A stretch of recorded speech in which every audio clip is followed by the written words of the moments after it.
pass them in.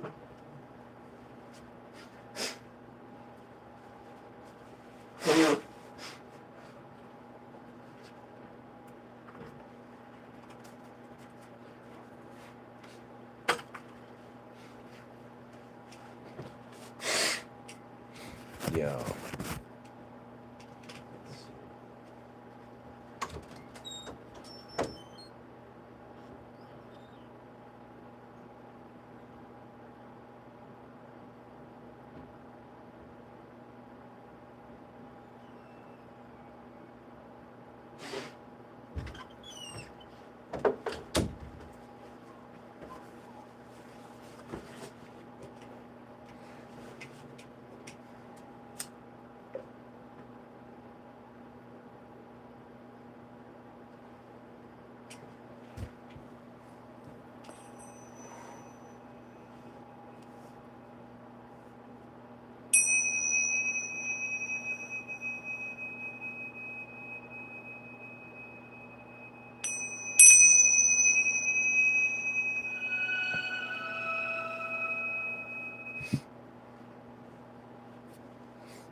That's the one.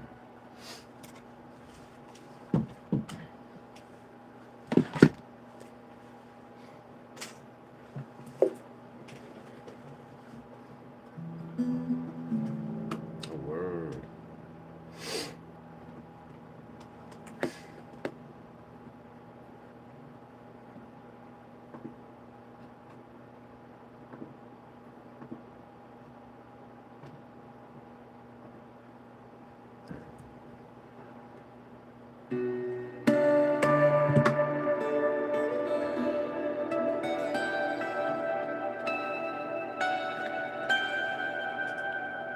The Addams Family. I have no clue how that goes.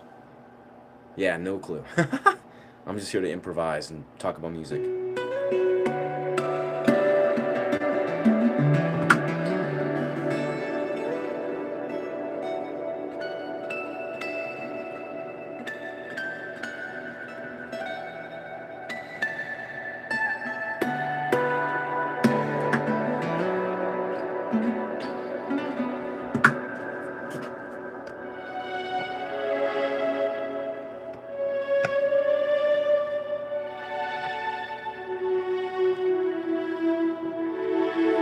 No, yeah, I know what the Addams Family is. I've just not a clue how to perform or play the themes to it. Yeah, but I do original music here. I improvise and I teach music.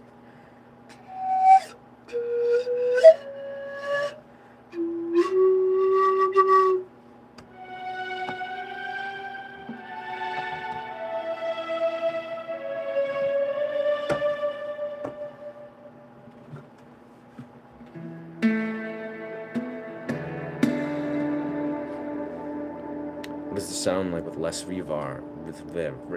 Less reverb. It sounds the exact same, actually. Yeah, it sounds the exact same. Yeah, very much. This guitar, I'm using a preamp called a Tonewood amp. So it's basically stretching out the natural sound. I could unplug it and show you, but it plays. It's a Yamaha APX, so it plays the exact same. It's the same sound.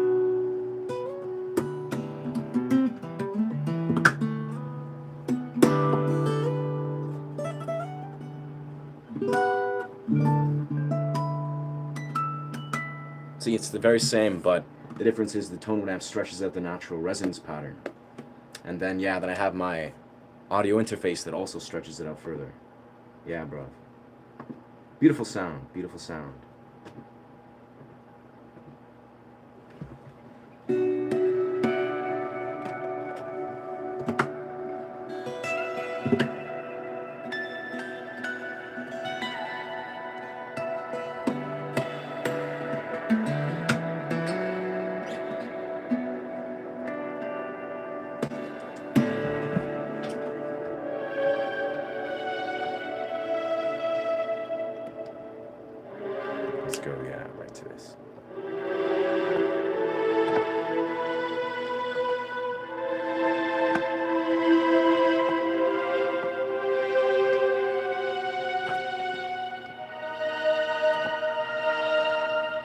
It's a drum.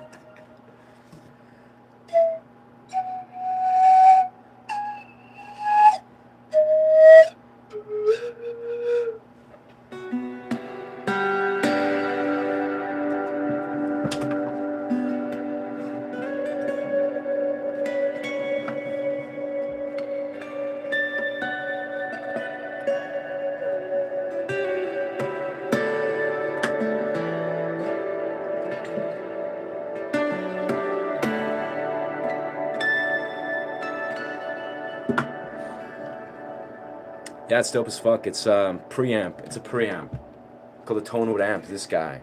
This is version 1, but there's actually a second version. But very much, yeah. You magnetically attach it to your guitar, and suddenly, don't need an amp. It just creates the sound naturally.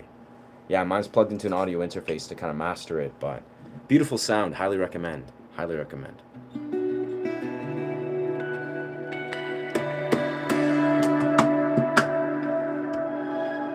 Let's go into.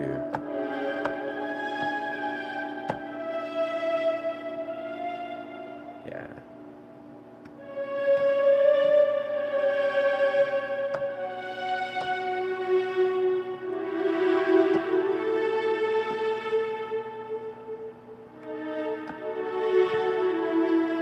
Yeah, let's go through that scale.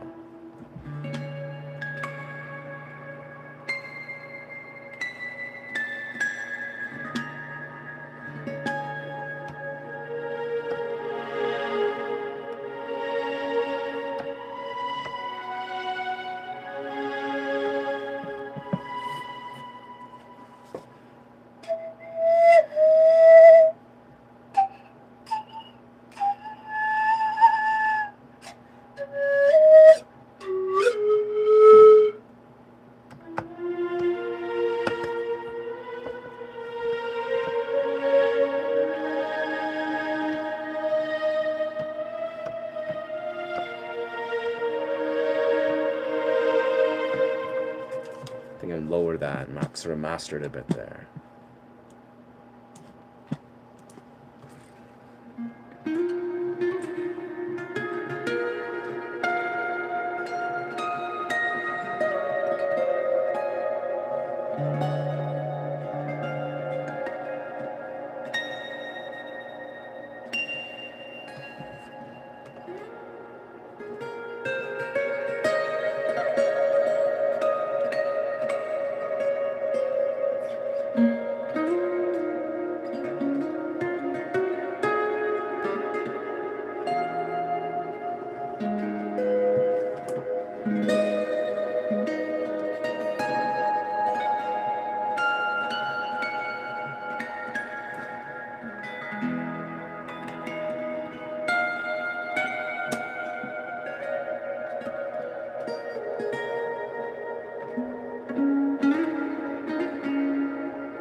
Improv.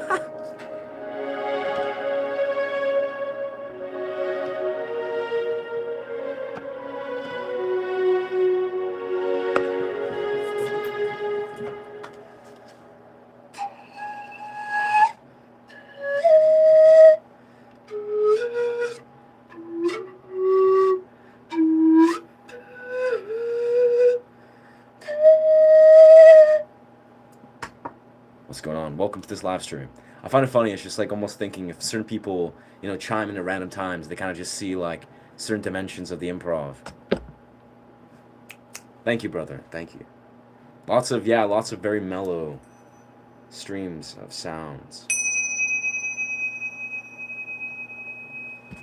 Much love, much love. Yeah, and to the one homie talking about the Tonewood amp, highly recommend, highly recommend. Yeah, brother, it's like one of those things that I found to Funk Congress. He's still here. Very much beautiful sound. Like I found really just, you can really just playing anything. Like say you're just playing a simple chord progression, it's just like.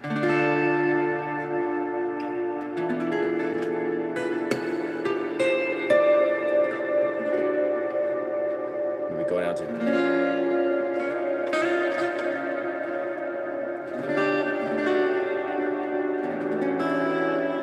It really just makes it go very far, especially if you're, say, covering songs. Yeah.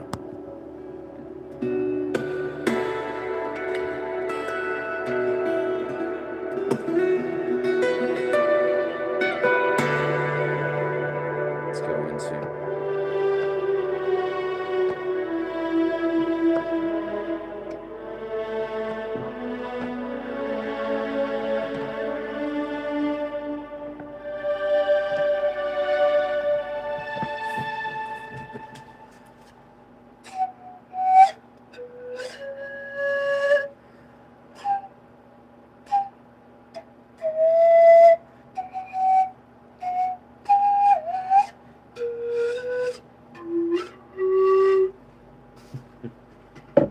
Just about. Execute that transition. Summer of '69. Have no idea how that song goes. Like, isn't that like?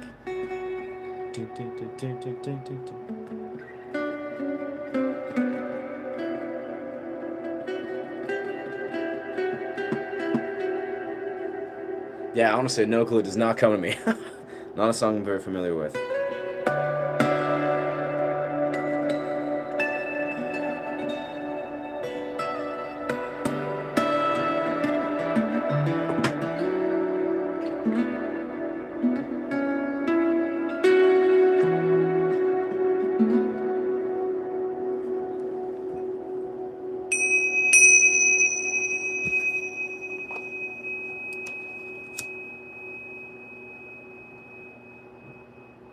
Word. Yeah, no, I think the song comes to mind, like what the song is.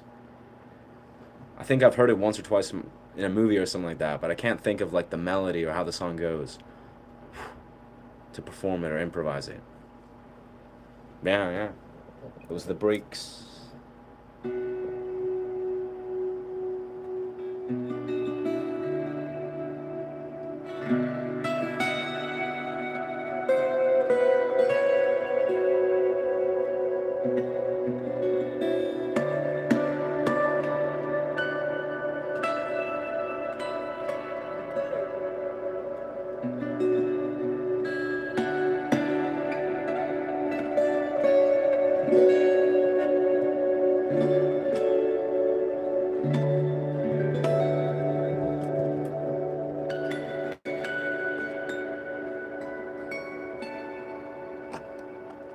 Let's see, we're in this key.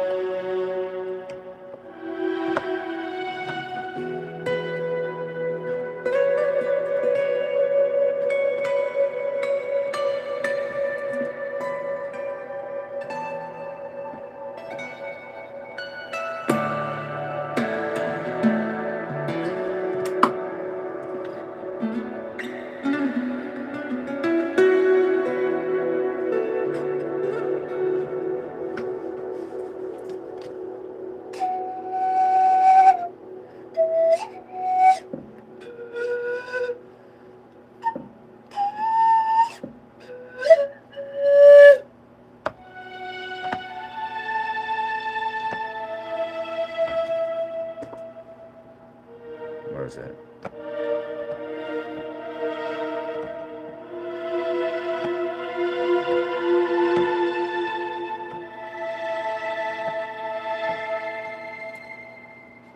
Very precise.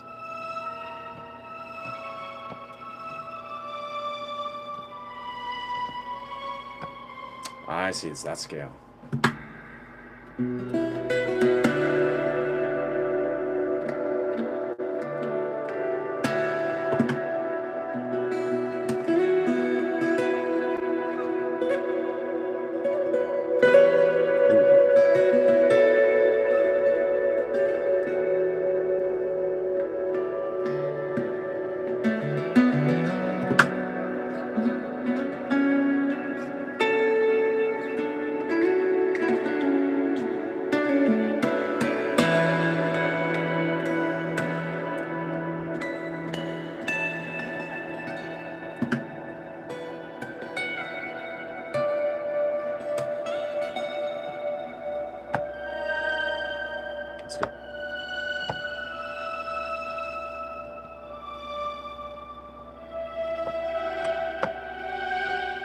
There it is.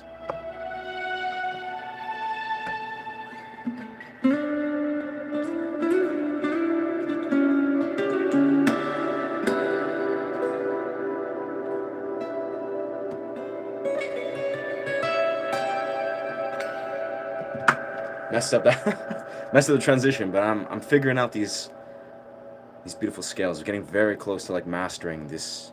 I think it's like E, yeah, the E scale on the piano to synthesize it.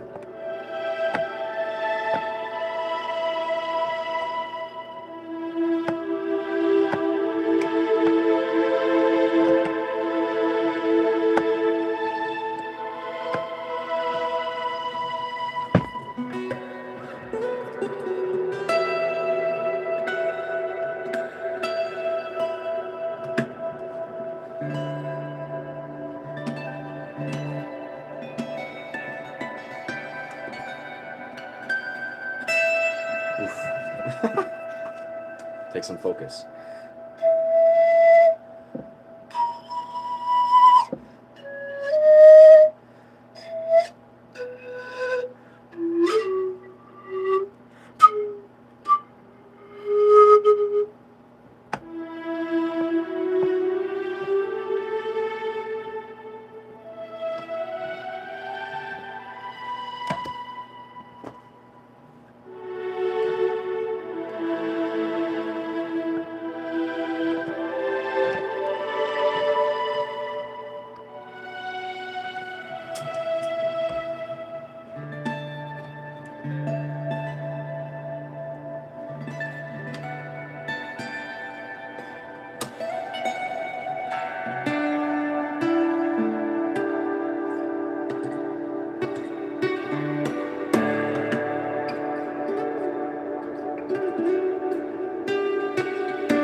What's going on? What's going on? Master of puppets. Not today, bruv.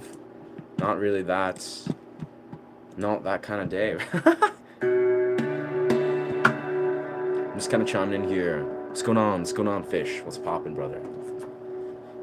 Yeah, today I'm kind of just channeling raw energy. Like, I'm finding myself really just feeling desire to just transmute energy into beautiful, beautiful music, beautiful improv.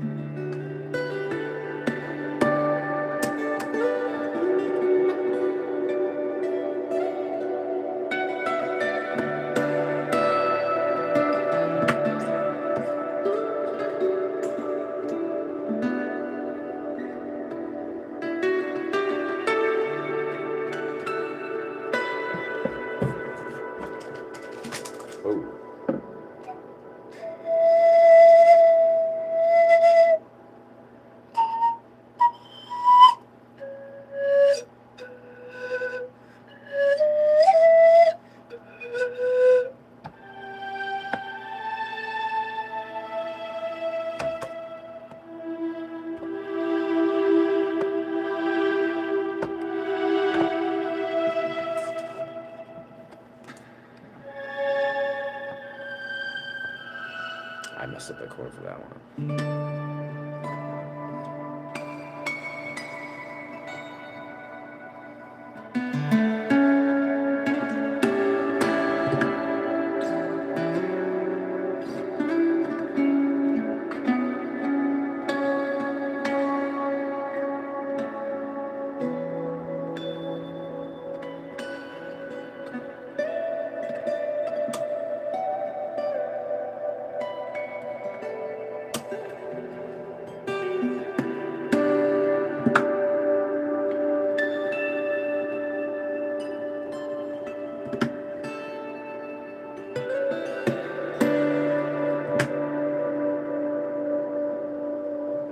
See if I can sort of arrange. There's a song I'm working on that I'm calling it, oh shit, this thing fell. Let's cut this right there. It's called Blissful Dream. It's sort of a lot of harmonics, but I'm kind of just playing around with it.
a bit technically complex to get on to do right now, but it's getting there. And do these transitions.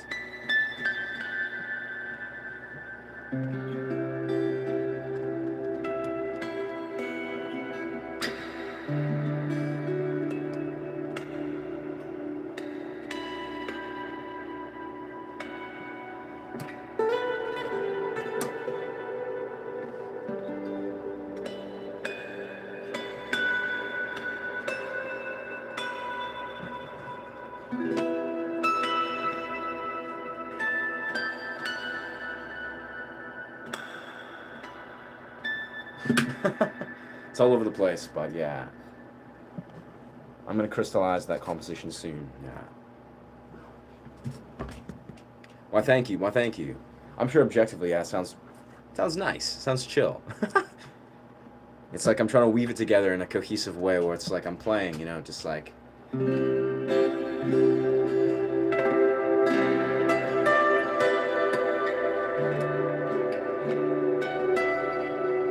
just like weaving in these harmonics, weaving in these taps, and then at some point...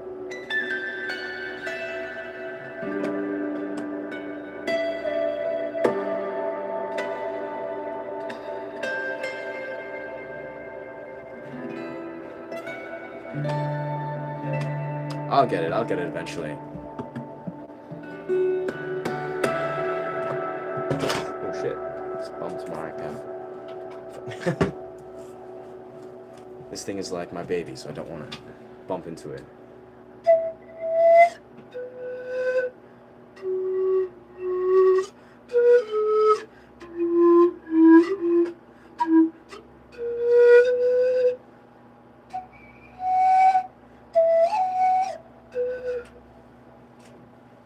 Yo, what's good? What's good, brother? Good evening. Welcome, YouTube land. Welcome, YouTube land. Just gonna drop this because it's much too warm here at this point.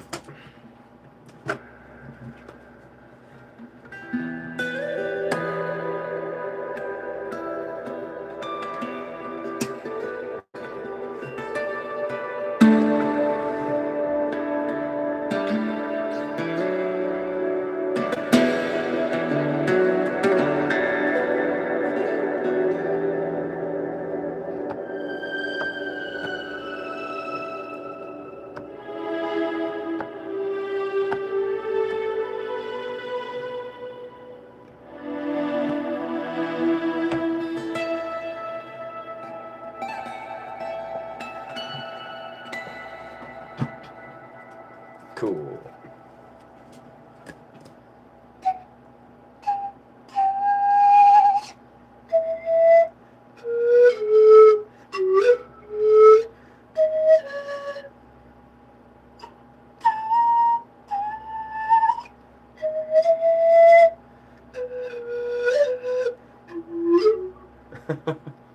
Switch keys there accidentally, but that was nice. That was nice. I was finding earlier I was actually doing these transitions where it's beautifully transitioning from this major scale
Very cool.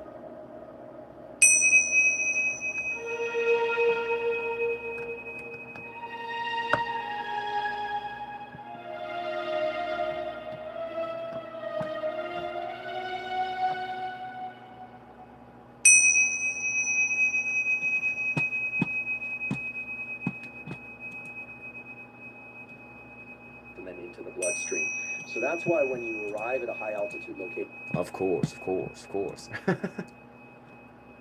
Andrew Huberman drop in that wisdom.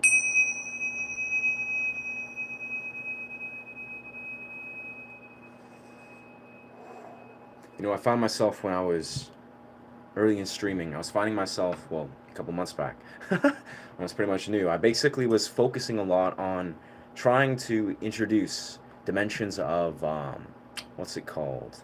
Induction. Basically using almost like a sort of a dimension of hypnotherapy alongside the sort of meditative sounds, you know, the meditative journey, the sound journey. It's basically using like, like meditative prompts. And actually what I was doing was I was finding myself go to, like, interesting enough, I was going to these like websites where you find hypnotherapy prompts, scripts. Pretty cool scripts, like just very interesting, like little visual, like guided visual experiences. And yeah, I feel like for some reason right now I'm just finding myself wanting to kind of re-engage in that dimension of things. You know, it's very simple, just like using the power of suggestion. I am here. Huh. Oh yeah, you're the guy that I blocked, or, you know, did the timeout because you were saying you were some sort of god or something. Which, I mean, hey bro, there's no judgment. I mean, if you believe you're, you know, whatever you are, that's cool, but this is a music channel, brother. Music channel. Music. We don't talk about religion and whatever blocks that you desire to talk about.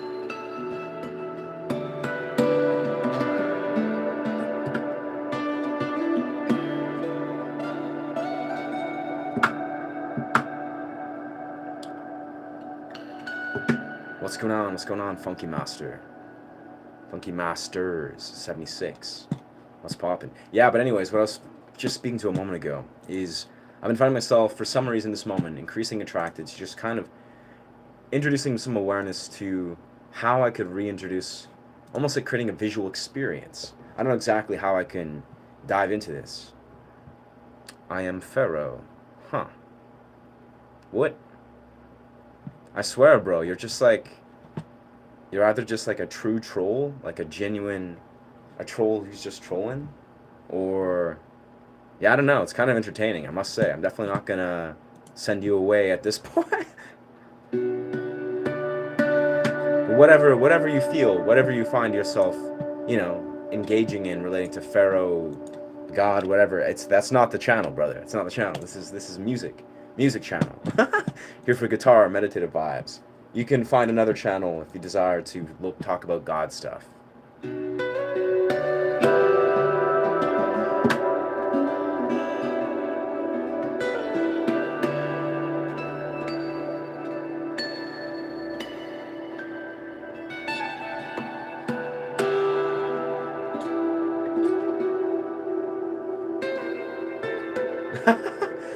Remember, friends, perfection is not real.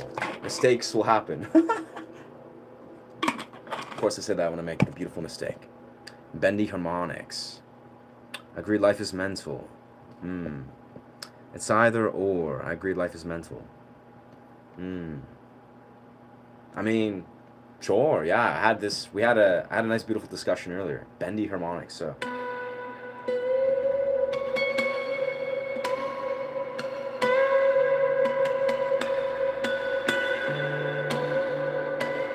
Bendy harmonics, bro.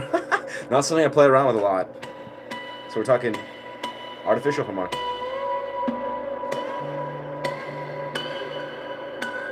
Or maybe we go up here. Wow. I gotta say, I kind of fuck with those. So thank you, brother. Bendy harmonics. I don't know. Let's see. If we were up here, right? Bend. And we'll do a sort of a weird, like, squealy bend. But I hit the artificial harmonic. This is not something I usually execute. There's the harmonic. Wow, that's jarring as fuck, I gotta say.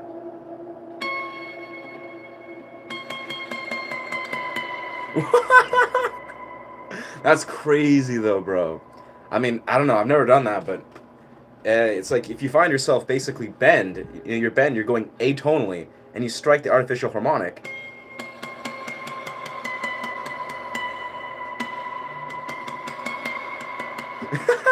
That's not even musical, but that, I don't know, I find that very entertaining. Basically, what I'm doing is I'm using a bend while hitting the artificial harmonic here, so I can basically strike the harmonic as I'm bending up and down, like, or down the...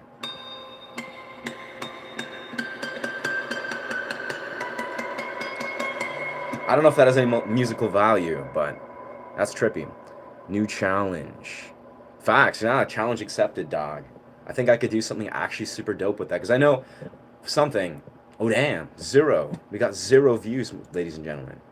I think either my stream might have just dropped its Wi-Fi, but that's okay. Yeah, it's crazy. I was researching about limited viewership. Guys, tell me. I mean, I don't know if you guys are reoccurring or you're new viewers. If you guys have ever gotten the message, like on my streams or anyone's streams, where it like pops up a little thing and says like, what is it? Page cannot be displayed. This viewer cannot accept any more viewers, or like this like YouTuber has a limited viewership.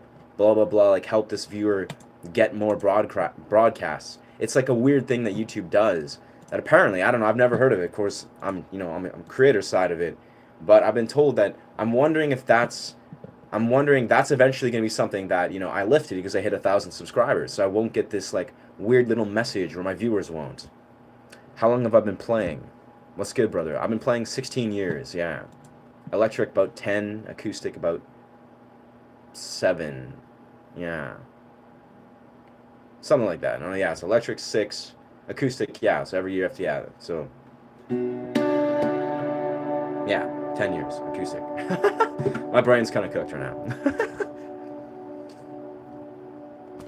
But yeah, no, I mean, I'm not sure if the Elliot, the homie, who's just like making wild, egregious claims or something. I mean, yeah, I hear you out. I hear you out, my friend. Like, I'm not gonna throw salt at you about your perspectives, your philosophical perspectives. Like, no judgment here. I'm just saying, like I was expressing earlier, it's like if you're gonna desire to dive into like, religious or like, God-related stuff, this is probably not the place. But other than that, like, I feel you, brother. Like, share your truth. Well, given choice, and you were given the opportunity to give or take. You chose to give. Liberated from the torture. Huh. Well, that's profound.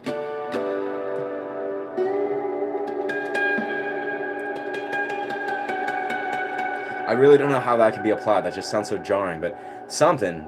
Bending with the fretboard. See, I've done that. That's like when you do this, right? That's like doing a whammy. Not good for the guitar neck, but on the acoustic guitar, I'm tripping on words. On the acoustic guitar, it's very subtle. It's not as pronounced. Yeah. What's poppin'? What's poppin', Jay? Welcome, brother. Well, I mean, at any rate, yeah, I appreciate you here to listen, Elliot. I mean, yeah. Hey, so you collab. I do, historically, I know I do collaborate, yes.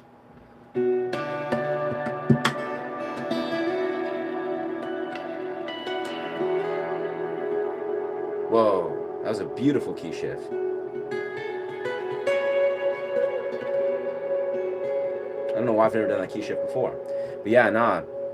I am open to collaborations, but the caveat is, of course, I'm a new YouTuber, new streamer, and yeah, I've been a musician for a long time, but I feel like I'm definitely trying to sort of like, explore and experiment and basically carve my path as a YouTuber before I'm trying to dive too heavily. Like, this has actually been sort of an epiphany of mine that I'm reflecting on a lot lately, is like, I feel like, I'm still trying to establish myself and understand what my intention is professionally. As a musician, not a YouTuber. As a YouTuber, I know exactly what I want to do, where I want to go, more or less. But, yeah. So sometimes almost what I'm saying is I'm extremely open to collaborations of all sorts with anybody. But that being said, I want it to be known that anyone that desires to collaborate, I also want them to sort of be on the same level, professionally. Not like musically, but I want them to just, respect the professional relationship.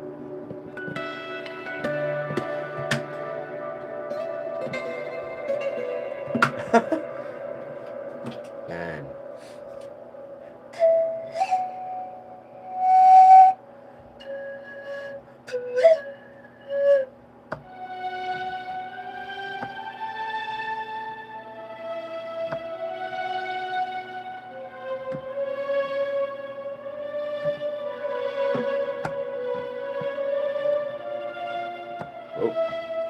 key.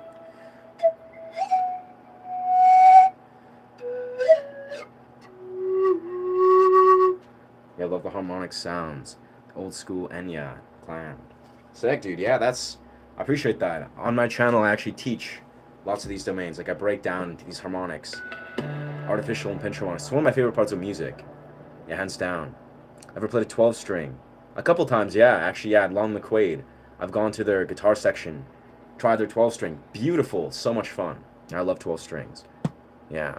I actually did a live stream when I was like, yeah, playing with all different guitars. It was super dope. Let's see that. Enya or Clan? Clanad. Huh. That's tight, bro. See, 36 years. That's crazy, bro. Yeah, for me, I guess 16 years, but it's interesting. Like, you know, when I look collectively at people, I mean, I'm sure, I don't know, I can't say where your expertise or how it's focused, but yeah, I've been playing 16 years, but I started when I was 12.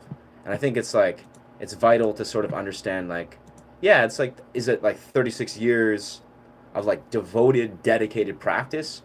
Or like, you know, not saying, I mean, even my 16 years, I could say probably 10, maybe 4, maybe 13 of those years I've been like devoted, like active, like disciplined practice. And then, you know, some of them are just establishing and figuring myself and figuring out what music is. Whoa.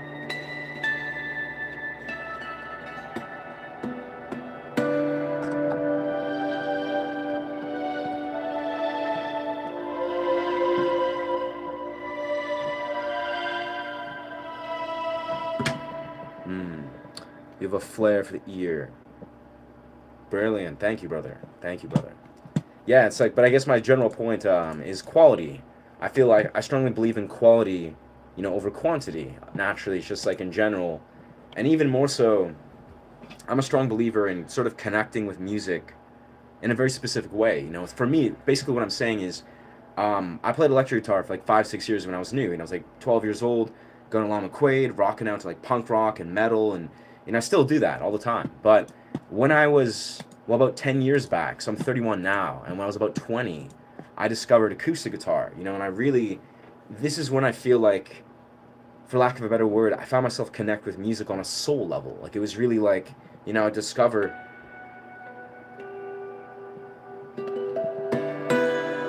harmonics and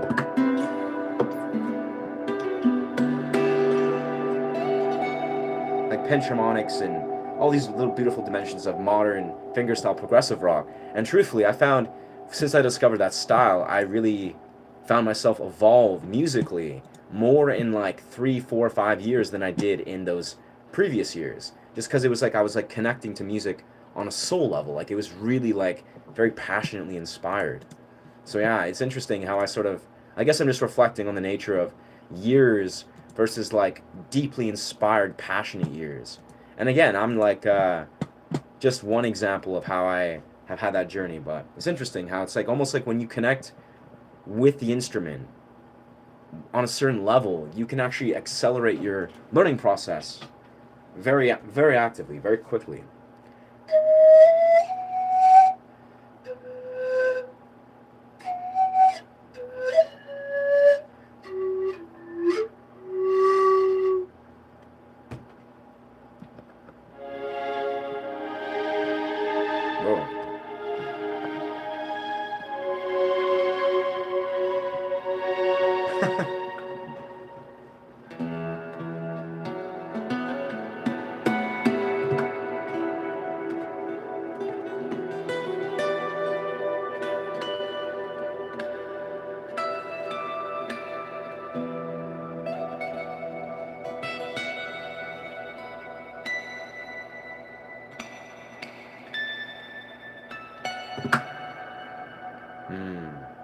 But yeah, you're saying, what if they say the first 10 years would be my self-finding, my soul?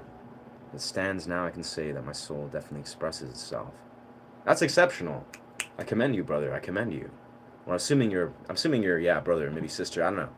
You can't see through the text. Exactly. Get on the level of the guitar and the instruments. That's awesome, brother. Thank you for sharing. I mean, yeah, it really was that way. I mean, I almost like, I define it that way because I feel like a lot of musicians, in modern 2026, they're sort of still finding their way. They're like, maybe they're like rocking out to electric guitar, maybe they're playing acoustic, but it's almost like I feel there's a pivotal moment when you stop trying to walk someone else's path, say musically, and you're just carving your own. And that's where I feel like it can really express on a soul level because you're channeling music in a different way. And it's like connected to the soul. So get on the level of the guitar, on the instrument, the drum look, whatever you make that part of you, the expression that you can really pull off on that. Yeah, I found myself continuously connect with like John Gom. John Gom is a great example of what I think he does percussive elements. That was not exactly the best but he's doing like tapping, like double-handed tapping and percussive hits. And there's actually this artist called Wagal. I've spoken about a lot on my streams, like Waagaal. He basically does percussive hits where he's just doing like, and he's doing like overhand fretting.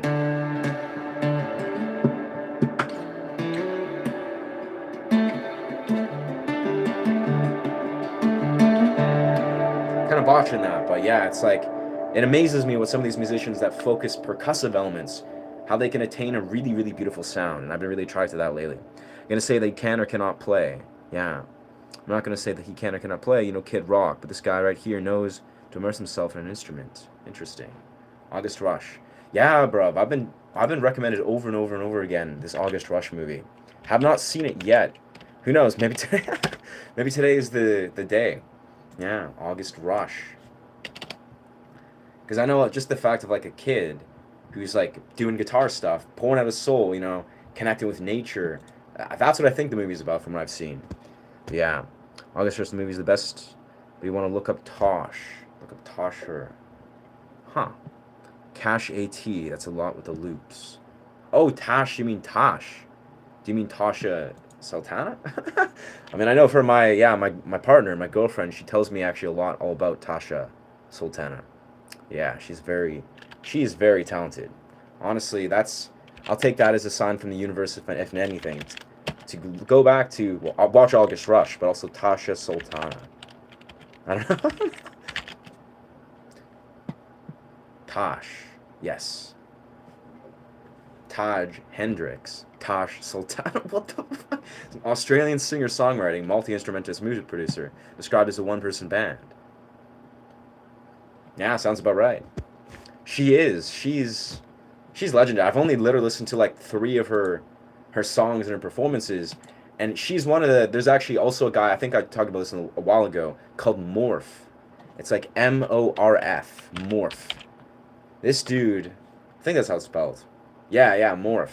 He's also like, he's one of the few artists that got me into busking. I was like, bored, like street performance. That's like a beautiful, beautiful culture. Black Roman has some fun, silly vocals. Interesting. She's got unbelievable taste, yeah. Like, it's someone I've been just dating this last, like, month or so, but it's like, her music style, like, her taste in, like, electronic music and all different sorts is just, like, yeah, it's top tier. Yes.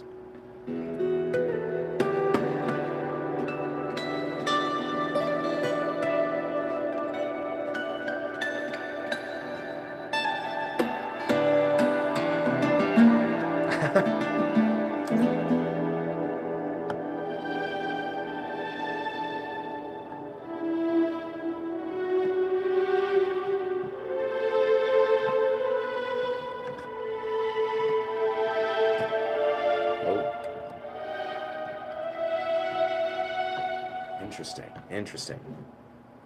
Do you have the band Lab? Band Lab. I think I downloaded that a long ass time ago, but I have not looked into that I haven't looked into that Band Lab. Okay, no, that's not. I actually have not been on this site. I'm thinking of a different site. Band Lab, the future of music here today. Make music anytime, anywhere, connect with millions, release your track, engage with fans, and earn 100% of your earnings. Huh.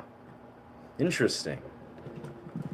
Never heard of this. This is actually a conversation I've been having with my partner, but also just random people. I'm just like, man, I'm excited as an artist because I'm utilizing, like, my focus is YouTube, right? A month means eternity. Don't flub this relationship up. Flob. I think... I think you don't really understand. I don't think you really understand me, Piper. I'm at zero risk of flubbing up a relationship, but appreciate the concern. Yeah.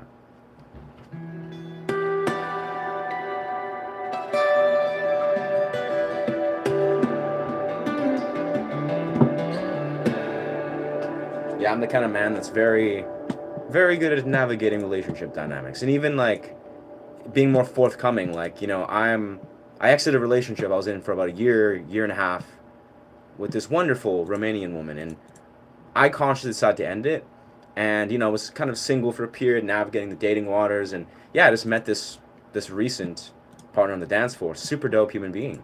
But yeah, I'm a strong believer in like alignment. Like people, you know, I think a lot of people have a weird warped perception of how people, you know, navigate and almost like, yeah, communicate via dating. But for me, it's like, I don't know, these things are clear as day.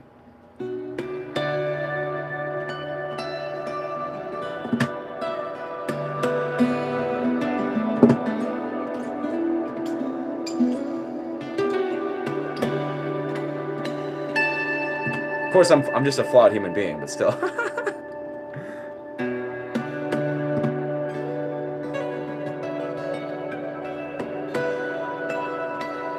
My longest relationship is the one I had recently. Yeah, year and a half. Yeah, the one I exited recently.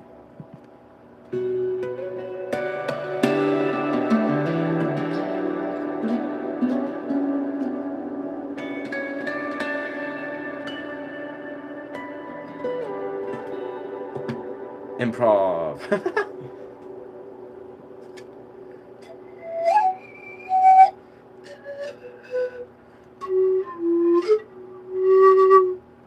You play About a Girl by Nirvana. Great song, but I cannot perform About a Girl. Yeah. Yeah. Ship of my heart. If you don't get it, I mean, I do get a million recommendations, but that's the thing is I'm not a cover artist. Like I'm like the opposite of a cover artist. So, you know, all the love to cover artists, but I'm the kind that I improvise, I teach guitar, I create originals. That's like what my energy is invested in. Yeah.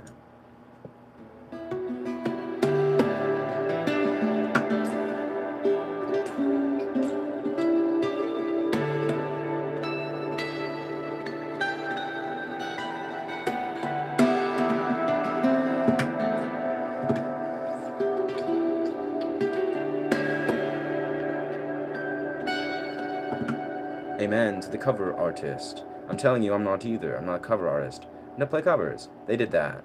Yeah, it's like I like to be very forthcoming. It's like, you know, I played covers. Like I literally, whoa. No, but I played covers for like, you know, years, many years. When I was like 12 years old.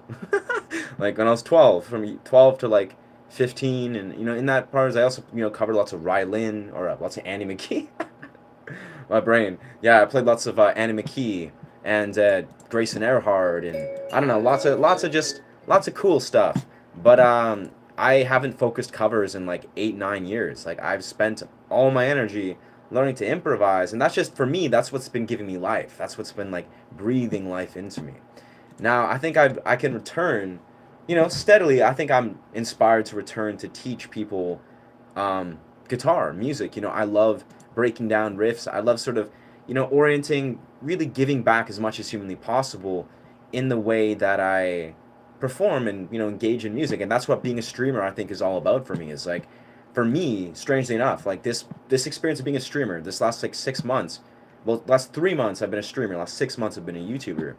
This has been like almost like a, for lack of a better word, a sacred relationship of me almost like engaging with, you know, YouTube land, like the audience of YouTube, and then actually forging inspiration and incentive to record the music that I make and put out, you know, the music that I make, and really put in like massive amounts of effort to grow this YouTube channel. You know, I'm all in, baby. Yeah. Mm. Mm-hmm. Mm. Nothing wrong with cover bands. Anything wrong with cover music? Yeah. Heck yeah, bruv. Nothing wrong with cover bands or anything. Nothing wrong with playing your own music too. Yeah. Hell yeah. And there's nothing even wrong further than improvising.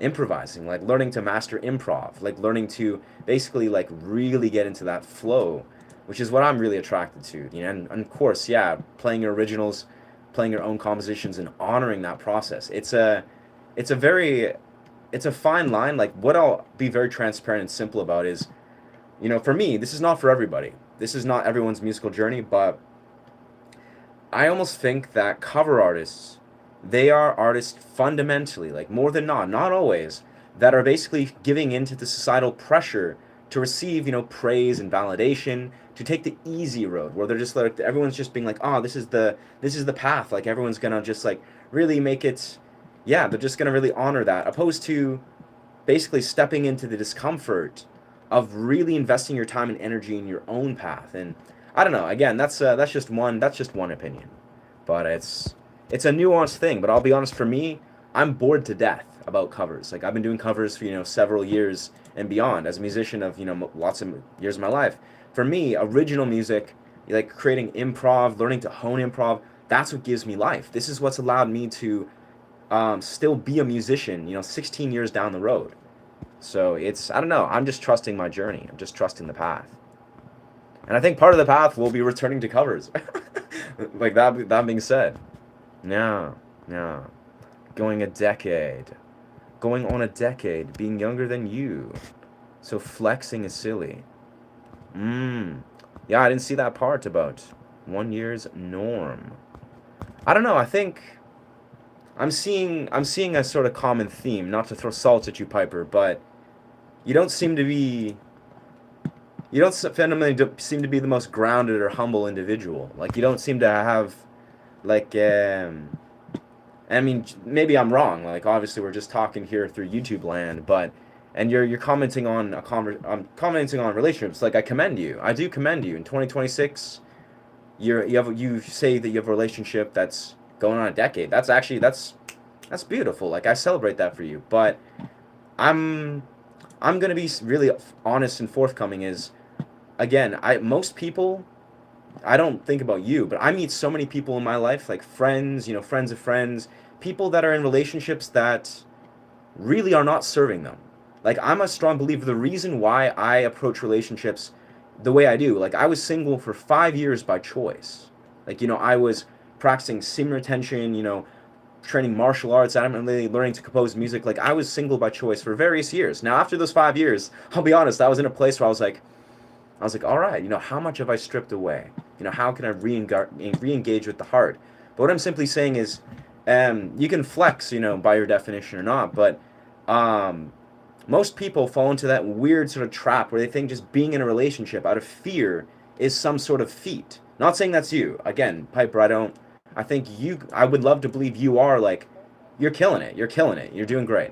But I'm saying is that like a lot of people that I've met, they're in a relationship and they don't understand very simply how to have very difficult conversations and how to almost like raise their standards energetically, spiritually, emotionally, and align with relationships that serve them even deeper. So, yeah. Yeah. Yeah, no, I mean, honestly, it sounds like from the way that you've unpackaged what you feel like your relationship with relationships, I would say, you know, it's safe to say you have a healthier grasp on relationships than most. But I'll be honest, Pipers, you're only human. You are only human, right? You're a product of the society, and it would be foolish to try to act like you're a master of these complex worlds of relationships. But I commend you. If you're celebrating a decade-long relationship, you're happy, your partner's happy, you're both growing, you're expanding, you're thriving, you know, you're nurturing each other, and that's something to celebrate in its own. I mean, I'm the kind of guy that I'm happy. I'm actually celebratory as fuck to be, you know, blessed with the relationships I've had these last couple years. And this is where, again, I oriented with the very rooted claim that I feel relationships aren't supposed to be something that is like you stay in for whatever reason to count the years. I believe truly in quality of relationships. I believe most people should leave the relationships that they're in that are not serving them. I believe people fundamentally in 2026 are afraid to death to have difficult conversations, to actually assert their needs, to actually assert their truth. Again, not saying that's necessarily you, but this is what I see everywhere. So I'm saying is, yeah, I don't know. I'm the kind that I'm happy that I've had, these relationships that have aligned with my path these last couple of years. Had one that lasted a year and a half. I consciously exited this relationship, and I am happy that I did. I'm extremely happy that I stepped outside of myself, made some executive decisions, and was allowing myself to find something that was emotionally and spiritually aligned with me. And I found that. I honestly did find that. So I don't know, it takes a lot of strength and a lot of tenacity to actually find what you want in this world. And with relationships, with passion pursuits, with, business. But yeah. I think you maybe some of the song. Yeah. Bopping around.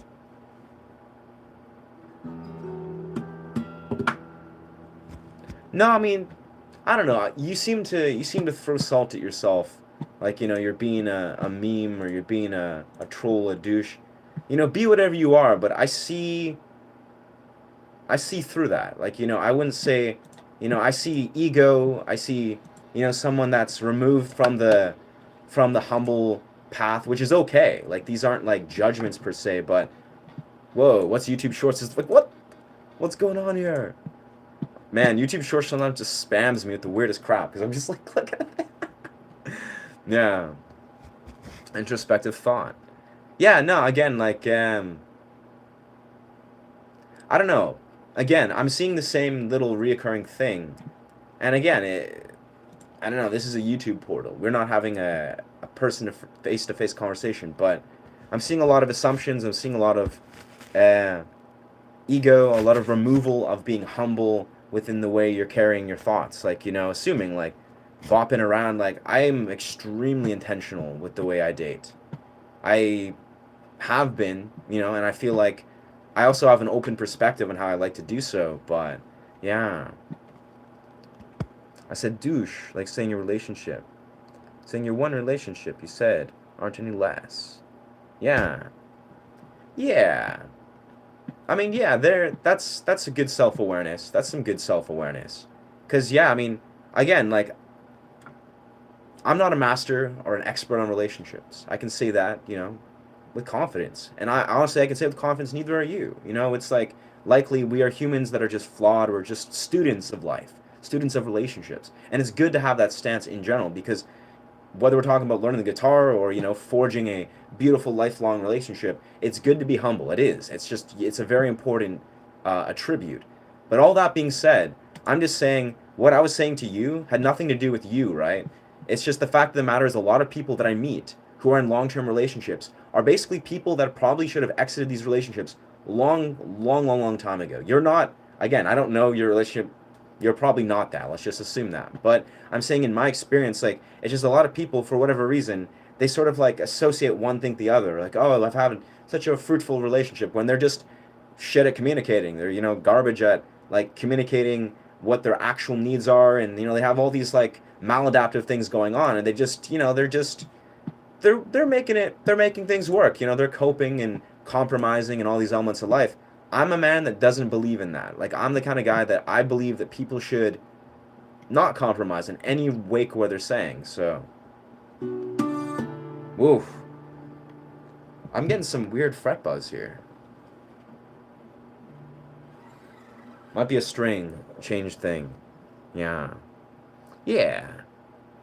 No, well, again, I appreciate the self-awareness, Piper, about, calling yourself, you're not a douche. Maybe you're, I don't know, maybe you're, again, like, you might benefit from taking a humble stance, realizing how little or how much you can learn in the realm of maybe relationships, and with the relationship you have, like, not even like speaking openly like this, that, XYZ, with an open heart, being a student of these things, being curious and open, goes so far. But yeah, I don't know. All I know is I'm happy as fuck.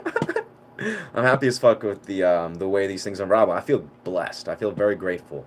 And Part of that is me wanting to speak my truth about, being like, wow, like, why aren't more people, really, and like, without making this about you or I, or, I think we have like, let's be real here. We have a very intense epidemic in 2026 relating to uh, dating and communication. Like, that's just, unfortunately, the rule of thumb is like, a lot of people really suck at dating. They really suck at communicating. Like, both of those endeavors are unfortunately true. I've met a lot of people, have connected, and again, I live in Canada. I don't know. I live in, my community could be different than your community. Who knows? But seems to be the epidemic that we're in.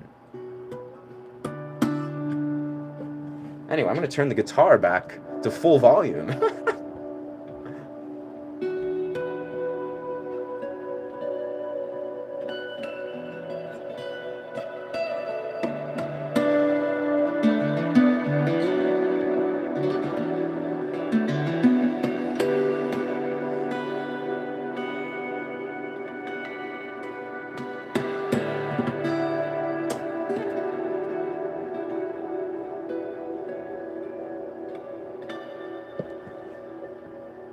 Oh, that's what I say. I unplugged this baby.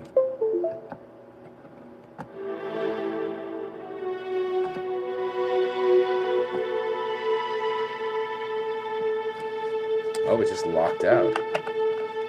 Oh. Ah, Ableton. There we go. Texting. Texting sucks my voice. Isn't here in this. That's true. I agree. Texting does suck. It's not the... But I also think texting, or even just like commenting, just throwing out your thoughts on the fly, it is also practicing precision, precision of words, letting ones really think about the words they say and knowing that less is more. But hey, that's awesome.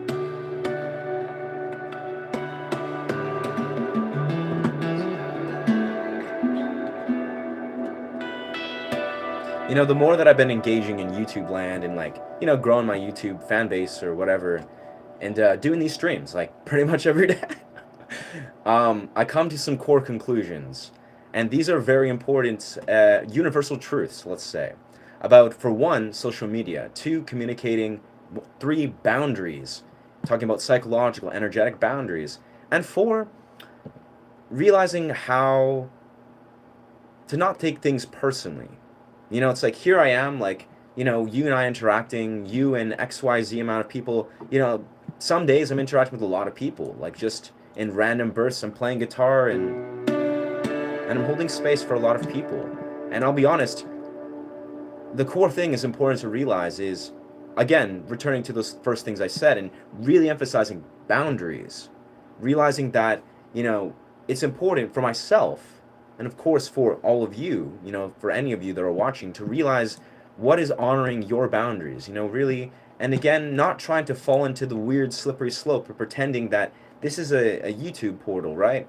We're not in the same room talking to each other. We're not able to hold space for each other at this moment in this way. And it's fundamentally different. Like, this is a different dimension of communication, and it's important to differentiate that. Like, not to try to fall into this weird fallacy that it's like, and this isn't just about YouTube per se, but this is about social media.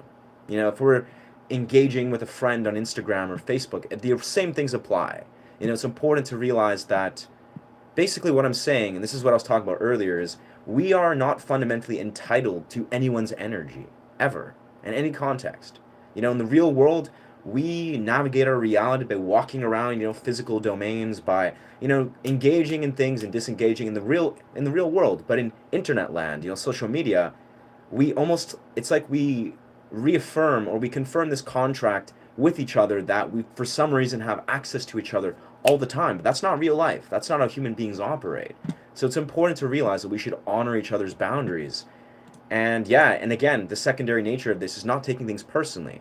What I'm saying, how you're perceiving what I'm saying, how I'm perceiving what you're saying, it's not necessarily the truth. It's not gonna, like, let's not pretend that, it's like what you're saying is representative of how you are as a person. And, also, let's just pretend that not everything I'm saying is not a full representation. I feel like I like to carry myself in a way that is intentional. I'm here with deep intention. But the reality of it is, yeah, it's like, let's not take these things too personally. We're here to just like use these tools in a way that betters our life, you know, maybe that inspires us. But when it doesn't align with that, let's be mature enough to allow ourselves to just honor our boundaries.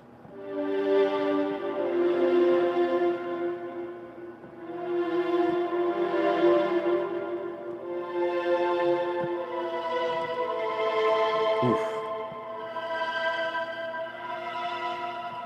And with all that being said, like, I think it's important too. It's like, you know, even just being a YouTuber, it's a powerful test. It's a lesson. It's teaching me, you know, it's teaching me like, whoa, how can I navigate this vast YouTube, you know, land and this YouTube portal in a emotionally mature way that is comprehensive to myself and other people, you know, just trying to just hold space in a way. And if it's not the case, like if it's like, oh, that's not the case, then yeah, strings of serenade. Beautiful, beautiful, beautiful. Text message still applies to you. You lose nuance. It is true. It's true. It's true. I honestly, when I'm communicating with, you know, my partner or friends or whatever, I just want to like communicate some super dope or just emotionally contextual conversation. Always voice notes. Always voice notes.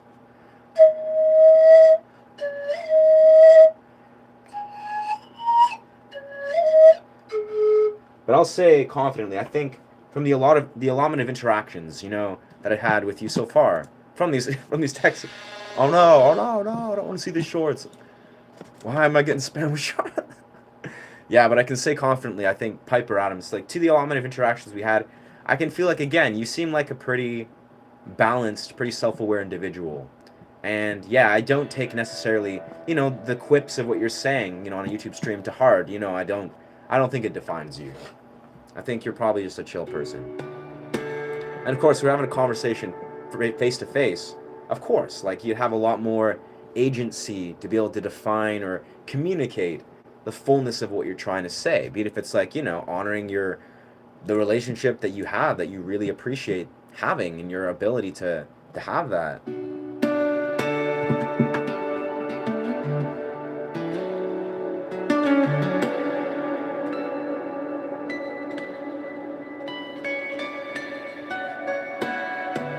I think my attack is a little bit high here.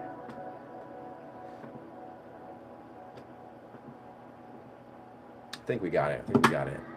Strings of serenade. Yeah, brother. Or sister, KO, welcome friend. Is like these strings, I gotta say, these strings, they go so deep.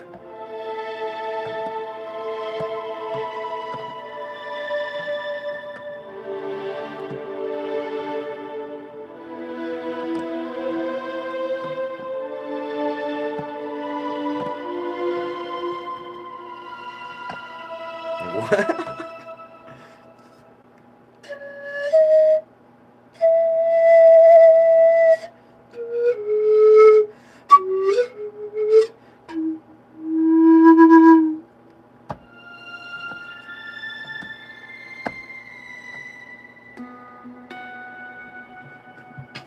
I feel like I really need to get myself like some sort of instrument holder, like a pan flute holder.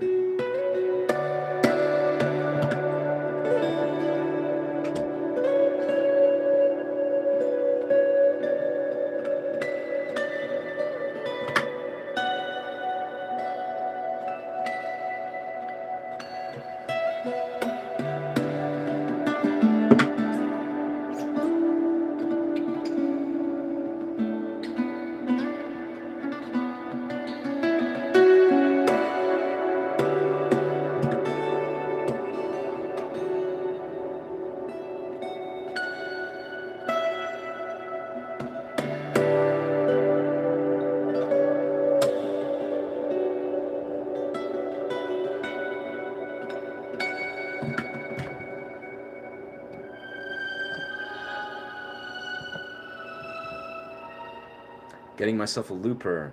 I would love to get myself a looper. Yeah. Particularly, I'm looking at the RC loop station. I have a loop pedal, like, you know, just a singular little click loop pedal. Um, but yeah, no, I mean, I've yet, you know, loop stations, you know, there's something like $800 to $1,000, which I have yet to invest in.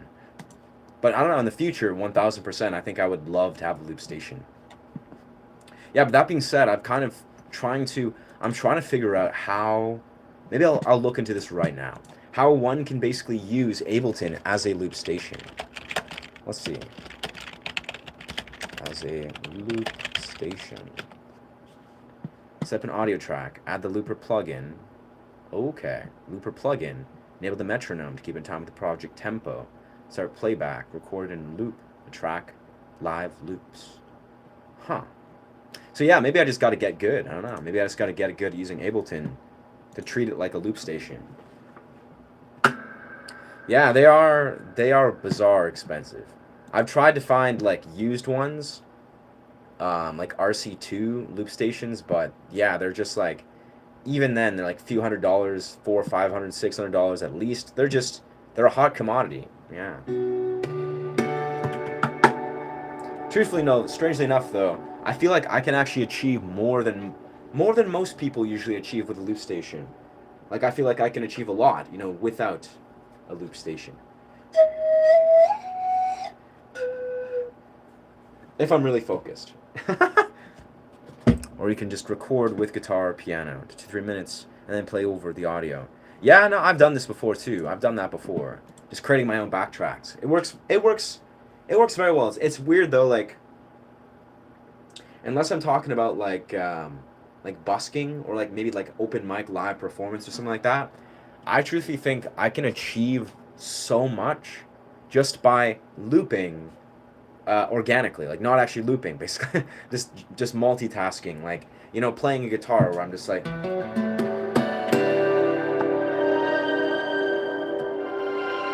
I botched that.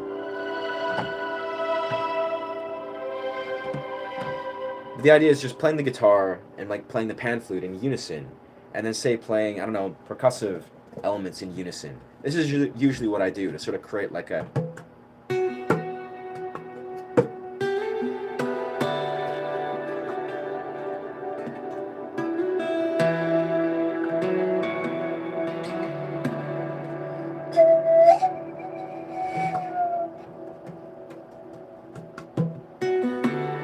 just looping or just creating a cohesive flow.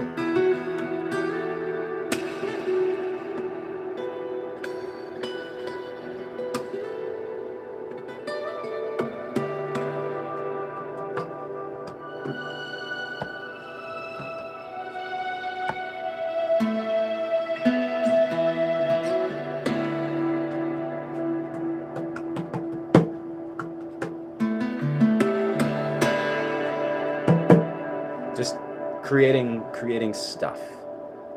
Hotel California. I cannot perform Hotel California, sadly. I mean, I know how to play some parts of it, but I haven't learned it yet to perform it. Yeah, I like how you stack the guitar, piano, flute, and chime. Thank you, brother. I have a friend that uses BandLab. Just read that, and just stacks multiple tracks. See, that's the thing is, yeah, that's the thing. That's what I was just searching on Google. I'm like, word, I think I could get away because I produce music. Like I'm doing a lot of stuff in Ableton very very frequently, and I think if I were to just get good at using Ableton, like figure out how to really use the looper seamlessly, I could basically create a loop station via Ableton. If you practice every day with all of your heart, anything is possible. Huh. Wait, what? Yeah, I agree. Those are good words, brother. Great words, Roy. I agree so much, homie. Let's see that. Freebird. I honestly also don't know Freebird.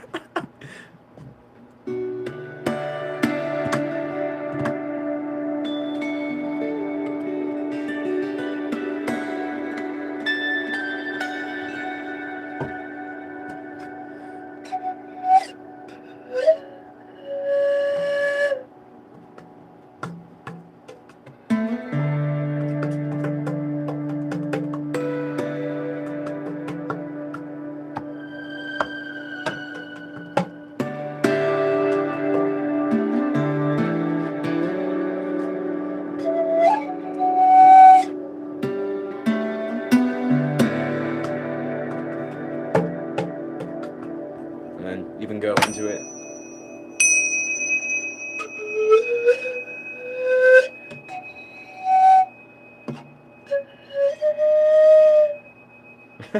Just one-handed multitasking.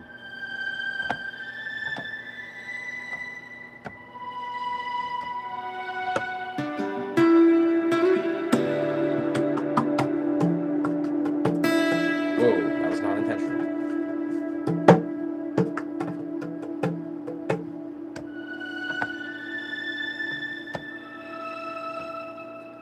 Just joking. That's just what people yell out to play. Oh, okay, word. I don't know. I'm not familiar with the meme songs, but I assume everything's a meme and nothing's a meme at the same time. Unknown person. That sucks, bro. You hate your life. Well, I mean, just embrace it, brother. Embrace the duality of change. You know, it's like the ancient sort of Buddhist, the ancient Japanese proverb is. It's like, yeah, it's like, you know, if life, you know, what is it? If I'm paraphrasing, basically, if life goes your way, you know, it's going to eventually change, you know, for the better or for the worse. It's like, so just embrace it. You know, if it's turmoil, it's not going to be turmoil for long, brother. It's going to shift in your favor. And then when it shifts in your favor, it's going to shift back to turmoil at some point. You just got to kind of just open your heart and open your mind and embrace it. And as I do is transmuting energy, brother. It's like, I feel like as a musician, that's what I'm doing like all day long. It's like, you know, if I'm feeling like intensity and I'm feeling like life is overwhelming, I'm just transmuting that energy, brother. Just expressing. Had my physics paper yesterday, but it didn't go well. That's okay, bro. I mean, dude, to unknown person in your physics paper, I mean, dude, that's amazing. That's amazing that you're studying physics, dog. Like, what the hell? Like, I mean, hats off to you. That's like, it's difficult. Like, let's be real here. Studying physics is not supposed to be easy, but you failed. You know, you tried. You failed because you tried.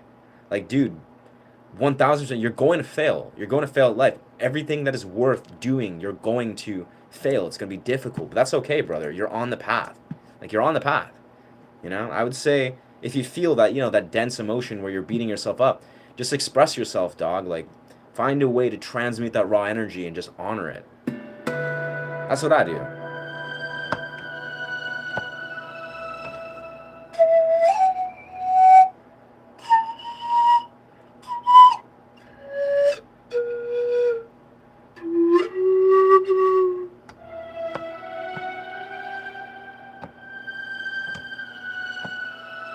Straight up though, I mean, you failed. That's beautiful. You literally like you're trying to learn physics, dude. Like that's one of the most that's difficult. Like that's truly difficult. Like it's like I'll tell people the same thing when you're trying to learn like advanced guitar where it's like most people do not go that direction. Most people don't even try. So straight up, like you're doing great, dog. Don't hate your life. Life is great. Happiness is never consistent. It is really, yeah. It's like I straight up like I speak of this strangely enough, you know, with like utmost sincerity of like, yeah, life will go through flux. Like you're gonna feel like life will go through highs and lows, and you just gotta sort of be like, all right, like gotta embrace it, cause like, yeah, it's beautiful in what it is.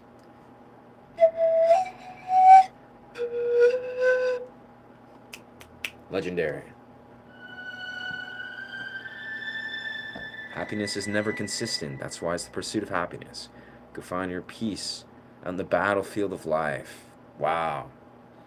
Beautifully said, my friend. Best wishes. Yes.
Just get so epic with those diets and triads. And you are trying your best, yeah. Handstand push-ups today. Innately? No. Damn. Yeah, I was gonna go strength training today, but I decided instead to go for another sprint through the woods in cold plunge. But nah, I don't know, maybe after this stream I could just jump into some handstand push-ups. Because yeah, more handstand push-ups in your life, the better your life becomes. Like, cold hard facts. But I've definitely been doing my cold plunges and my my sprinting. A lot of sprinting today. Lots of meditation. So that's been good. That's like, I think if you guys are new to this channel, I've been doing a stream or streak. I did 33 days of cold plunges and sprinting. And now I'm doing a new streak where I'm trying to do more cold plunges, more sprinting. But also do qigong, meditation, breath work, and yes, and lucid dream study. Yeah, I'm just stacking on. I'm stacking on the practices. I don't know. It's going pretty good.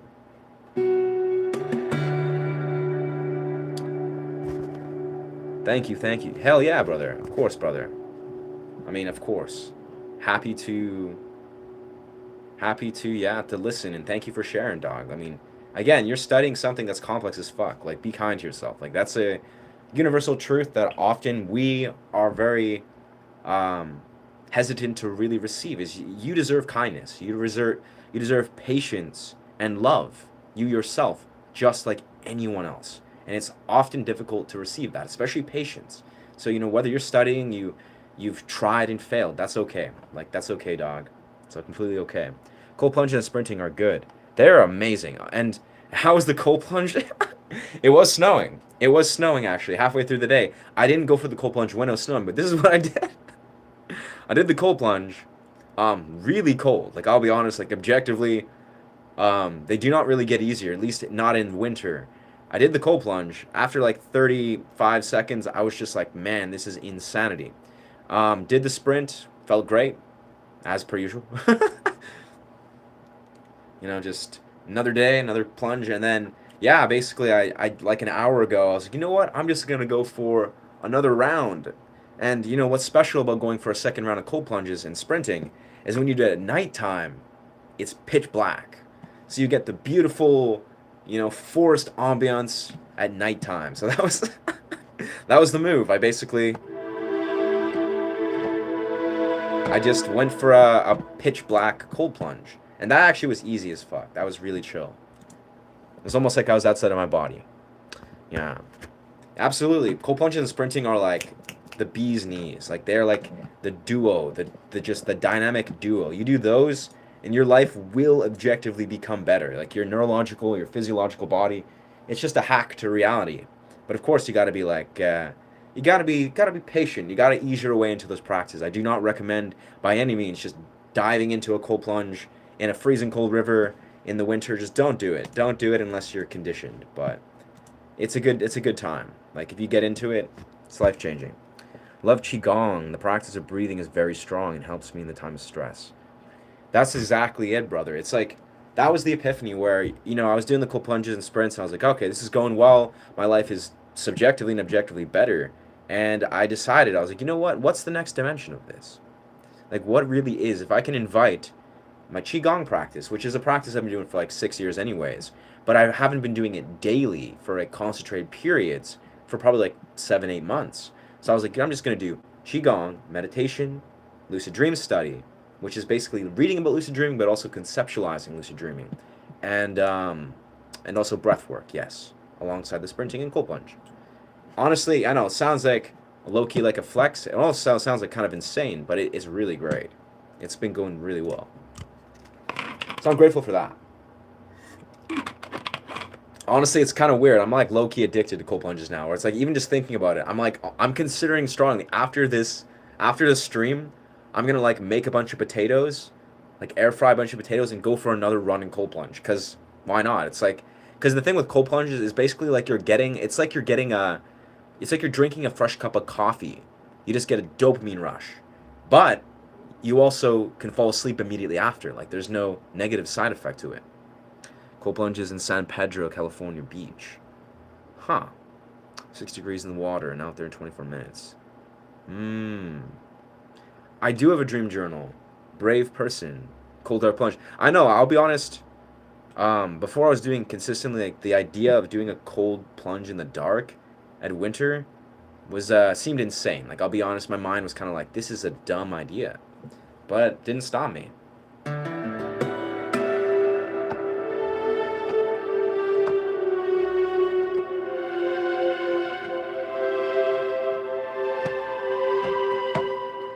Yeah.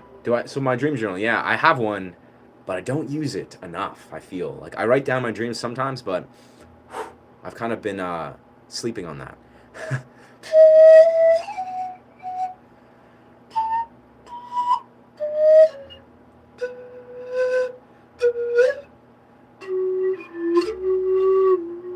I kind of messed up that key.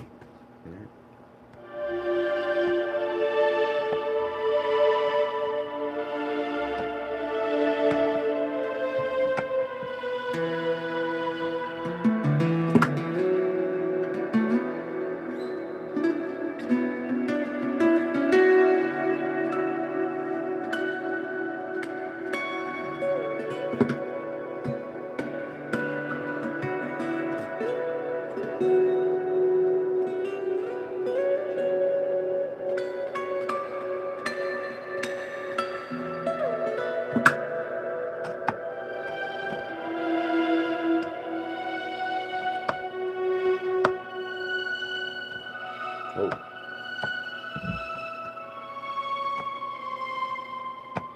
That's where we want to go.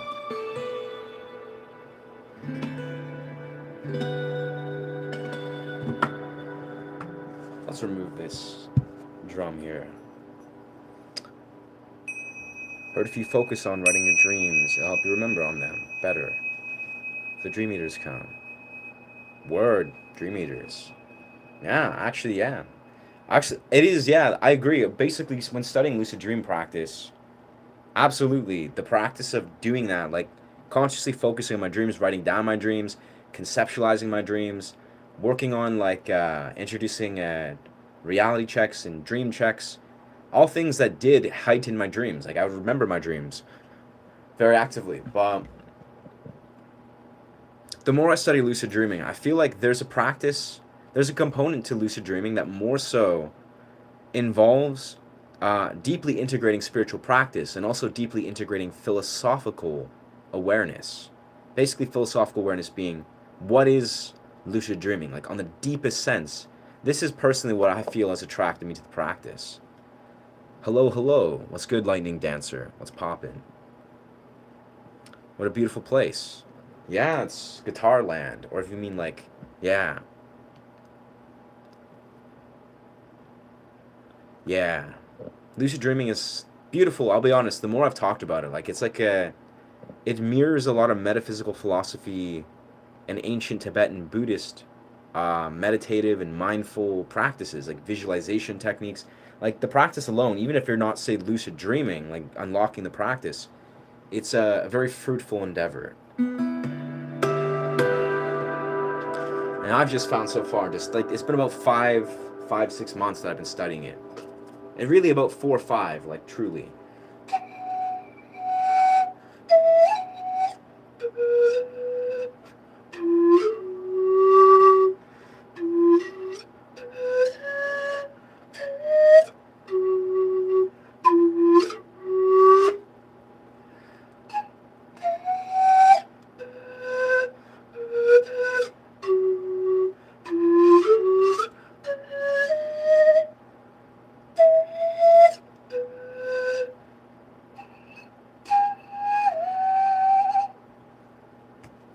Magic.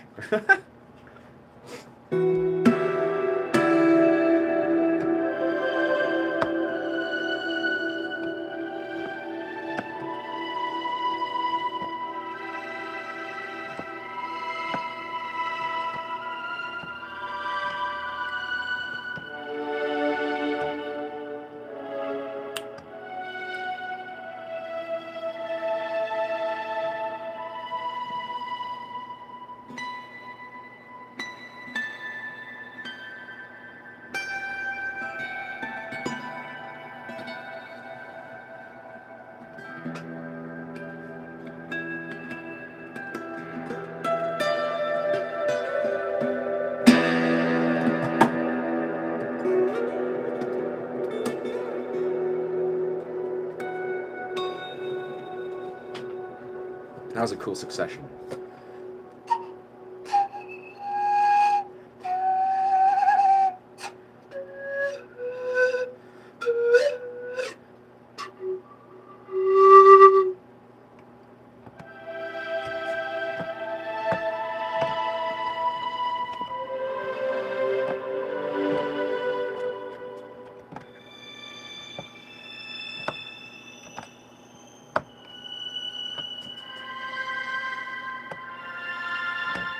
So magical.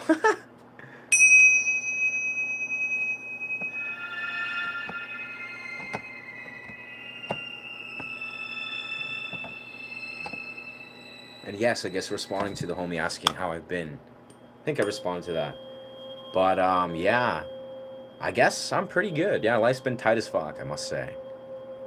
Been sort of in a unique reflection phase of being like, okay, we've hit 1,000 subscribers.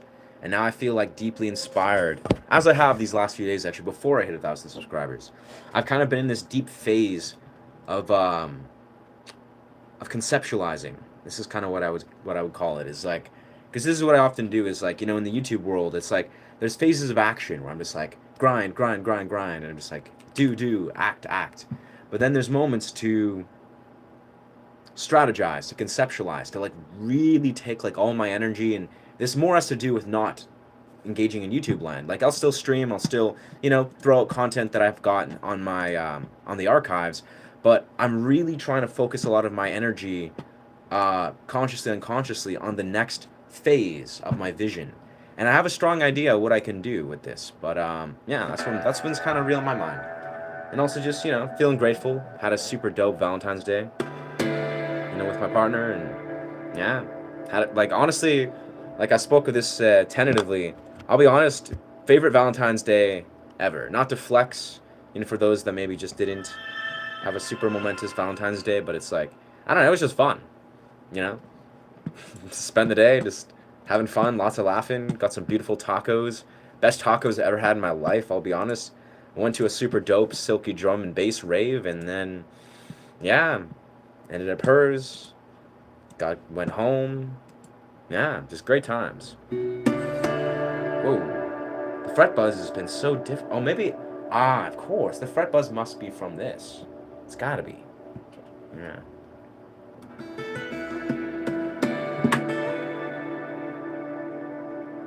Heck yes. Yeah.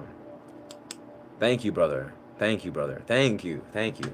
I appreciate that. Because it's weird. Like, I'm typically practicing self-love. I mean, last year was pretty chill. But it's like, yeah, I'm not really like one to celebrate Love Day a whole lot. You know, in a way. But it's like, it felt like this year I was like living in a movie. And that's kind of been the theme, I think, of my life a lot, actually, lately. It's like, weirdly enough, I feel like I'm just like a movie character. It's pretty fun. But I appreciate that. Yeah. Gotta love love, right? You gotta celebrate love. Just gotta love it all.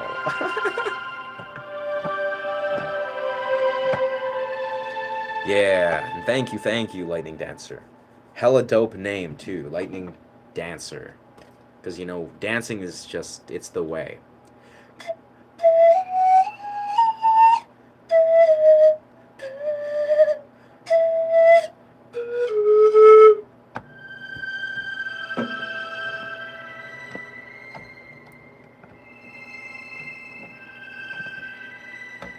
Cool. I cannot get over these highs. Like, these are just pure magic. Let's go back to this. I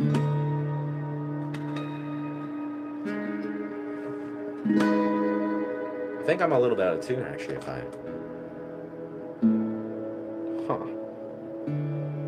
Damn, it's 10 o'clock. Might be a little late to do another cool plunge, actually. Huh.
Fair enough, brother. Appreciate you chiming in, man. Really appreciate your perspective. Good energies. Great energies. I definitely think I'll probably in the next I think in the next 5 minutes, we'll call it a close. The 1:45 mark. Feels like a good time to hit it. Not too late.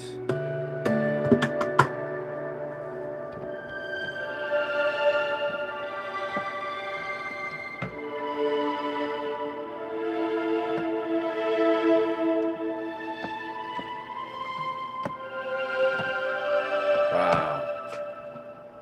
So enamored with those, man.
Whoa. Right into the image.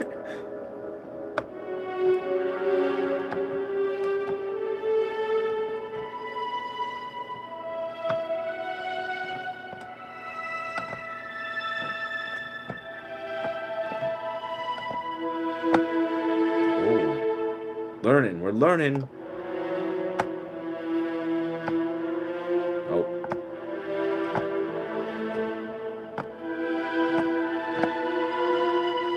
Whew.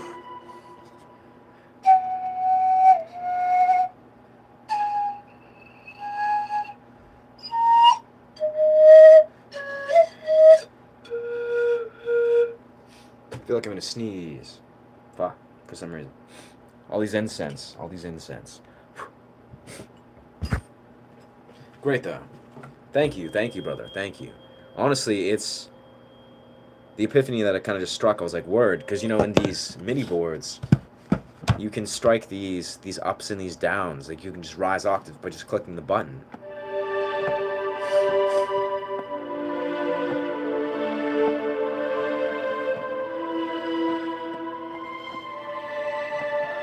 If I just stay in the exact same shape.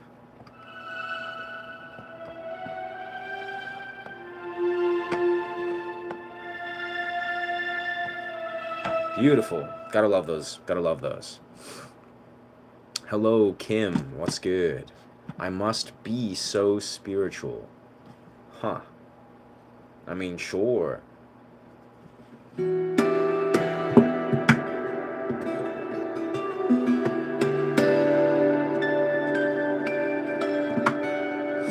I mean, I'll be honest here. I think, strangely enough, I don't know if this is a coincidence, but most people who are like phenomenal guitar players, usually I feel like the guitar is a portal. Like it is a bridger of worlds that does allow you to access some sort of divine context. It doesn't necessarily mean you'll be spiritual if you play guitar, to certain levels, but in my experience, I really have seen it's almost like I can actually directly pinpoint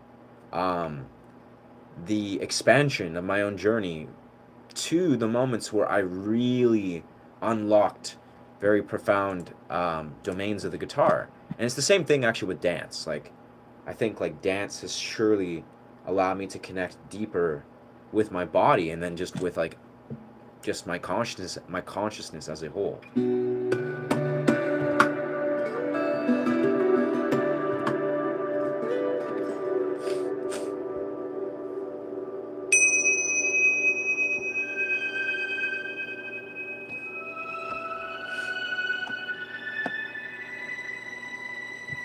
Whoa.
Such beautiful sounds, beautiful sounds. Amazing. All right, well, I think we are, as we approach this 145 mark. Yeah, I'm just going to exit. We're going to put a conclusion to this live stream, yeah. But yeah, thank you so much for chiming in. It's been really cool just chilling. Focus on some of these beautiful melodies, these beautiful shapes.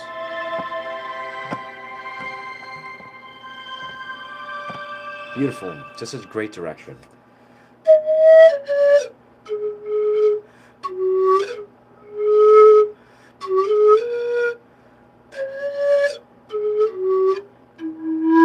Thank you so much, Kim. Thank you. That's a very beautiful compliment. Yes. And I'll definitely expect in the future, you know, as the song I released recently called, what is it? Welcome to Middle Earth. That was the first song where I experimented when I was very new to using these kind of synths. I feel like I can do some very, very beautiful arrangements with, you know, the pan flute, with the synths, strings, guitar, just so much. There's so much beauty that can flow through. But yes, again, thank you so much for chiming in. Yeah, if this content resonates with you and you're not a subscriber, feel free to subscribe to this channel. Yeah. Thank you so much. Much love. Bless. Ashe.